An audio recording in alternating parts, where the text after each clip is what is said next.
ஏர் India விமான விபத்தில் உயிர் பிழைத்தவரின் புதிய வீடியோ வெளியாகி பதைபதைக்க வைத்துள்ளது. அகமதாபாத்தில் விபத்துக்குள்ளான அதே ரக போயிங் விமானம் 9000 அடி உயரத்தில் பறந்தபோது கோளாறு ஏற்பட்டு அவசரமாக தரையிறக்கப்பட்ட சம்பவம் கதிகலங்க செய்துள்ளது. என்ன நடந்தது விரிவாக பார்க்கலாம். அகமதாபாத்திலிருந்து லண்டன் புறப்பட்ட விமானம் அடுத்த சில நிமிடங்களில் விபத்தில் சிக்கியதில் 270க்கும் மேற்பட்டோர் உயிரிழந்தனர். இந்த அதிர்ச்சியிலிருந்து மீள்வதற்குள் அடுத்தடுத்து 3 விமானங்கள் நூலிழையில் பெரும் விபத்திலிருந்து தப்பியுள்ளன. இயந்திர கோளாறு காரணமாக அடுத்தடுத்து நிகழ்ந்த சம்பவங்களால் விமான போக்குவரத்து மீது பயணிகளுக்கு அச்சம் நிலவியுள்ளது. அச்சத்தை போக்க விமான நிறுவனங்கள் உரிய நடவடிக்கை மேற்கொள்ளுமா? குஜராத் மாநிலம் அகமதாபாத்தில் உள்ள சர்தார் வல்லபாய் பட்டேல் சர்வதேச விமான நிலையத்திலிருந்து கடந்த 12ஆம் தேதி லண்டனுக்கு ஏர் இந்தியா விமானம் கிளம்பியது. டேக் ஆஃப் ஆன 6 நிமிடங்களில் கட்டுப்பாட்டை இழந்த விமானம் அருகிலுள்ள மெஹானி குடியிருப்பு பகுதியில் மருத்துவ மாணவர்கள் விடுதியின் மீது மோதி விழுந்தது. நாட்டையே உலுக்கிய இந்த கோர விபத்தில் விமானத்தில் பயணித்த 242 பேரில் ஒருவரை தவிர எஞ்சிய அனைவரும் உயிரிழந்தனர். இந்த கோர விபத்தில் இருக்கை எண் 11A பயணித்த விஸ்வாஷ்குமார் ரமேஷ் என்பவர் மட்டும் உயிர் தப்பினார். விமானம் விபத்தில் சிக்கி வெடித்து சிதறிய சில நொடிகளில் அவர் கரும் புகைக்கு மத்தியில் நடந்து சென்ற வீடியோ வெளியாகியிருந்தது. இந்த நிலையில் விமானம் தீப்பற்றி எரிந்து கொண்டிருந்த போது மருத்துவமனை விடுதி வளாகத்திலிருந்து விஸ்வாஷ்குமார் காயத்துடன் நடந்து வரும் புதிய வீடியோ வெளியாகி பதைபதைக்க வைத்துள்ளது.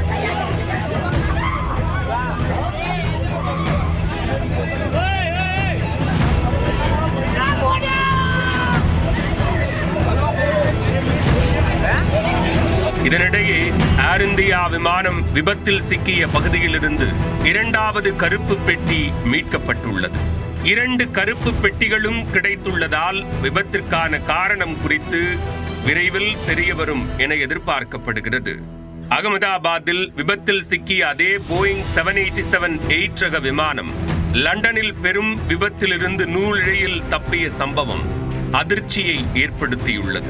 இங்கிலாந்து தலைநகர் லண்டனில் உள்ள ஹீத்ரூ விமான நிலையத்திலிருந்து இந்திய நேரப்படி ஞாயிற்றுக்கிழமை காலை 5:46 மணிக்கு பிரிட்டிஷ் ஏர்வேஸ் விமானம் புறப்பட்டது.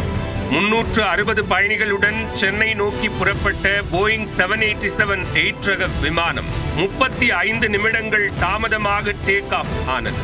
நடுவானில் சுமார் 9000 அடி உயரத்தில் விமானம் பறந்தபோது திடீரென தொழில்நுட்ப கோளாறு ஏற்பட்டதை விமானி கண்டறிந்துள்ளார். இறக்கையின் பிளாப் அட்ஜஸ்ட்மெண்டில் பழுது ஏற்பட்டதால் விமானத்தை தொடர்ந்து இயக்க முடியாததை விமானி உணர்ந்துள்ளார். உடனே சுதாரித்துக் கொண்ட விமானி லண்டன் விமான நிலைய கட்டுப்பாட்டு அறையை தொடர்பு கொண்டு தகவல் தெரிவித்துள்ளார்.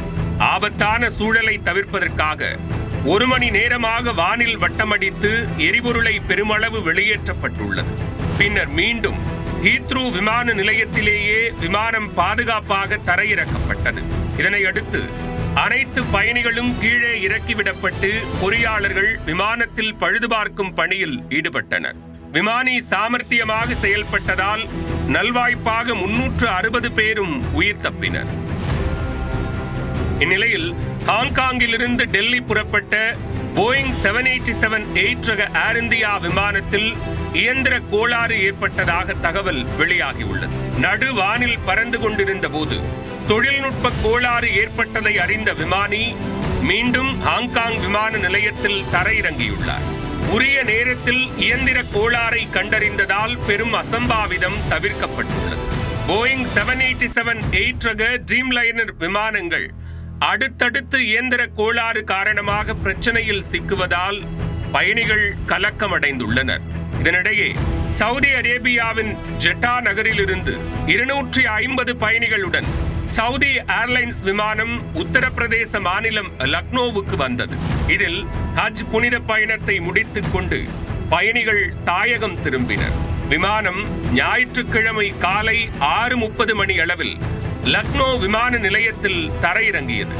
அப்போது விமானத்தின் இடது பக்க சக்கரத்தில் தீப்பற்றி எரியத் தொடங்கி புகை கிளம்பியது.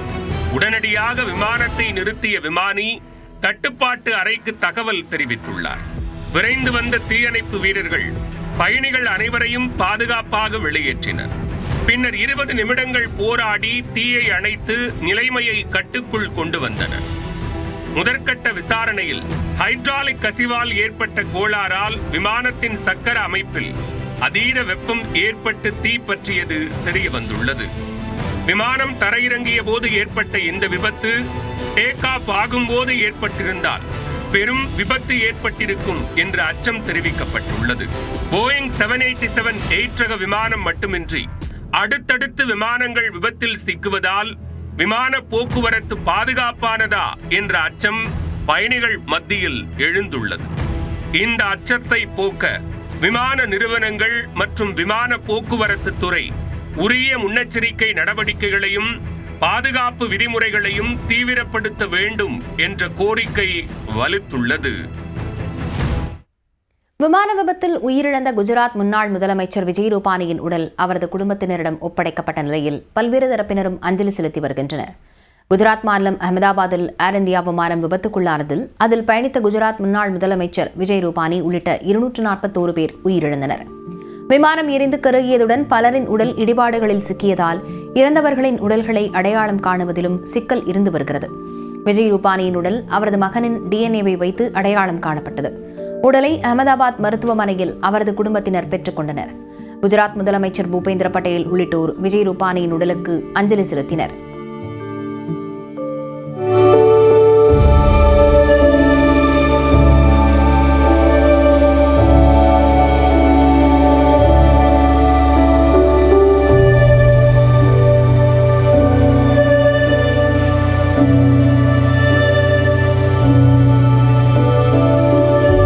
இதுவரை 87 பயணிகளின் டிஎன்ஏ மாதிரிகள் உறவினர்களின் மாதிரியுடன் பொருந்தியுள்ளதாகவும் 47 பயணிகளின் உடல்கள் உறவினர்களிடம் ஒப்படைக்கப்பட்டிருப்பதாகவும் தெரிவிக்கப்பட்டுள்ளது. விமான விபத்து குறித்து ஆய்வு மேற்கொள்வதற்காக விபத்துக்குள்ளான விமானத்தை தயாரித்த போயிங் நிறுவனத்தின் நிபுணர் குழுவினர் இங்கிலாந்து மற்றும் அமெரிக்க நிபுணர்கள் அகமதாபாத் வந்துள்ளனர். விமானி தரப்பில் பிழை நேர்ந்ததா, பராமரிப்பில் தவறு நிகழ்ந்ததா, பறவை மோதல் காரணமா என தீவிரமாக ஆய்வு செய்யப்படும் என எதிர்பார்க்கப்படுகிறது. ஹாங்காங்கிலிருந்து டெல்லி புறப்பட்ட ஏர் இந்தியா போயிங் ரக விமானத்தில் தொழில்நுட்ப கோளாறு ஏற்பட்டதால் மீண்டும் ஹாங்காங்கில் தரையிறக்கப்பட்டது. ஹாங்காங் விமான நிலையத்திலிருந்து இன்று காலை ஏர் இந்தியா பயணிகள் விமானம் டெல்லி புறப்பட்டது. இந்த விமானம் புறப்பட்ட சுமார் அரை மணி நேரத்தில் தொழில்நுட்ப கோளாறு கண்டறியப்பட்டது. இதனால் அந்த விமானம் மீண்டும் ஹாங்காங் விமான நிலையத்திற்கு திருப்பிவிடப்பட்டு பாதுகாப்பாக தரையிறக்கப்பட்டது. ஈரானில் ராணுவ கட்டுப்பாட்டு மையம் மற்றும் அணு உலை மீது இஸ்ரேல் வான்வழி தாக்குதல் நடத்தியதை தொடர்ந்து நில அதிர்வு உணரப்பட்டதால் பதற்றம் நீடிக்கிறது. அணுகுண்டு தயாரிப்பில் ஈரான் தீவிரம் காட்டுவதாக கூறி அந்நாட்டின் அணு உலைகள் மீது இஸ்ரேல் வியாழக்கிழமை இரவு தாக்குதல் நடத்தியது. இதற்கு பதிலடியாக இஸ்ரேல் நகரங்களை குறிவைத்து ஈரான் ராணுவம் ஏவுகணைகள், ட்ரோன்கள் மூலம் தீவிர தாக்குதல்களை நடத்தி வருகிறது. இதில் பெரும்பாலான ஏவுகணைகள் நடுவானில் வழிமறித்து அழிக்கப்பட்டன. எனினும் ஒரு சில ஏவுகணைகள் இஸ்ரேல் மீது விழுந்து வெடித்துச் சிதறின. இதனால் இஸ்ரேலின் டெல் அவீவ், ஜெருசலேம், பத்யாம் உள்ளிட்ட நகரங்களில் ஏராளமான கட்டடங்கள் உருக்குலைந்தன. இரு நாடுகளிடையே 4வது நாளாக மோதல் நீடித்து வரும் நிலையில் நேற்று இரவு ஈரான் நடத்திய ஏவுகணை தாக்குதலில் 2 பெண்கள் உட்பட 4 பேர் உயிரிழந்தனர். 70க்கும் மேற்பட்டோர் காயமடைந்தனர். இதனால் இஸ்ரேல் மீது ஈரான் நடத்திய தாக்குதலில் உயிரிழந்தோர் எண்ணிக்கை 17ஆக அதிகரித்துள்ளது. ஈரான் நடத்திய தாக்குதலில் இஸ்ரேலின் டெல் அவீவ் நகரில் உள்ள அமெரிக்க தூதரகம் லேசாக சேதமடைந்தது. தூதரகம் தற்காலிகமாக மூடப்பட்டிருக்கிறது. ஈரான் தலைநகர் தெஹ்ரான் மீது இஸ்ரேல் குண்டு வீசி தாக்குதல் நடத்தி வருகிறது. இதனால் தலைநகரில் கடும் புகை மூட்டம் சூழ்ந்து காட்சியளித்தது. இதேபோன்று ஈரானின் குவாம் நகர் அருகே உள்ள போர்டோ அணு உலை மீது இஸ்ரேல் குண்டு வீசி தாக்குதல் நடத்தியது. இதன் காரணமாக அந்த பகுதியில் லேசான நில அதிர்வு உணரப்பட்டதால் மக்கள் அலறியடித்து ஓடினர். ஈரான் ராணுவத்தின் குவாட் படைப்பிரிவின் கட்டுப்பாட்டு மையத்தை தாக்கி அழித்துவிட்டதாக இஸ்ரேல் ராணுவம் அறிவித்துள்ளது. ஈரான் இஸ்ரேல் இடையேயான மோதல் தீவிரமடைந்து வரும் நிலையில் ஈரான் தலைநகர் தெஹ்ரானில் வசிக்கும் இந்தியர்கள் இன்று மாலைக்குள் வெளியேறும்படி இந்திய தூதரகம் அறிவுறுத்தியுள்ளது. ஈரானில் உள்ள மருத்துவக் கல்லூரியில் பயின்று வரும் இந்திய மாணவர்கள் தங்களை பாதுகாப்பாக தாயகம் அழைத்து வர நடவடிக்கை எடுக்க வேண்டும் என்று கோரிக்கை விடுத்துள்ளனர்.